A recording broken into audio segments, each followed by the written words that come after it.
A special thank you to each of our subscribers who make this channel possible. Here's today's story. In a surprising turn of events, the One Big Beautiful Bill Act, recently passed by the U.S. House of Representatives, is set to increase the national debt by a staggering $2.4 trillion over the next decade.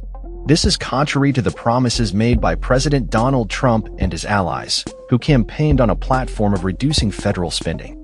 A significant component of this bill is its expansion of farm subsidies, which critics argue disproportionately benefit large agribusinesses at the expense of smaller family farms.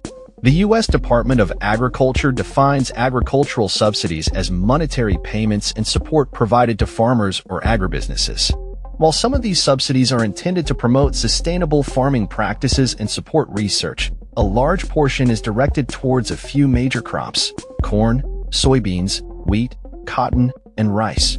According to the Environmental Working Group, this skewed allocation of funds means that the majority of farmers do not see the benefits of federal subsidy programs, with most funds flowing to the largest and most financially secure operations. The new legislation is expected to exacerbate this issue, as analysis from the American Farm Bureau Federation indicates that agriculture-facing program spending will increase by $56.6 billion over the next decade, with a significant portion tied to enhancements in the farm safety net. This safety net includes price and revenue guarantees for staple crops, ensuring that farmers earn a minimum income, as well as crop insurance assistance that covers a significant percentage of insurance premiums in the event of poor harvests or price declines. Critics argue that these programs are a poor deal for taxpayers, with much of the funding going to insurance companies and agents rather than the farmers themselves. In fact, recent data revealed that over the last decade, nearly $33.3 billion from the federal crop insurance program has been allocated to crop insurance agents and the companies authorized by the USDA to sell policies, rather than directly benefiting farmers. The new bill proposes even more generous terms for these insurance programs, tying payouts to inflation and increasing the financial burden on taxpayers.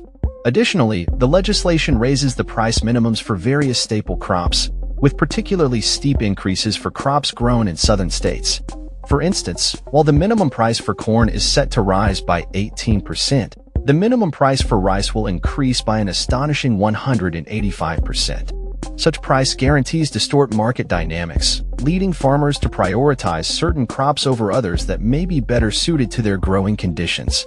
This is compounded by the fact that subsidies tend to inflate land prices, making it increasingly difficult for young and aspiring farmers to afford land. The bill not only maintains existing subsidy programs but expands them, introducing new initiatives such as an insurance pilot program for poultry growers. Critics from various organizations, including the Cato Institute, have condemned the bill for its blatant favoritism towards wealthy farmers in Republican-dominated regions, arguing that it represents a significant expansion of inefficient farm subsidies. As the Senate prepares to deliberate on this controversial legislation, the implications for the agricultural landscape and federal spending are becoming increasingly clear. The One Big Beautiful Bill is not just a spending bill, it is a reflection of the ongoing battle over agricultural policy in the United States, with far-reaching consequences for farmers, taxpayers, and the economy as a whole. With the Senate's consideration of the bill looming, it remains to be seen how lawmakers will navigate the contentious issues surrounding farm subsidies and their impact on the nation's financial future. As the debate unfolds, one thing is certain: the stakes are high, and the outcome will shape the future of American agriculture for years to come. That's all for this story. We upload videos every day covering many different subjects, so hit that subscribe button to stay informed. Thanks for watching.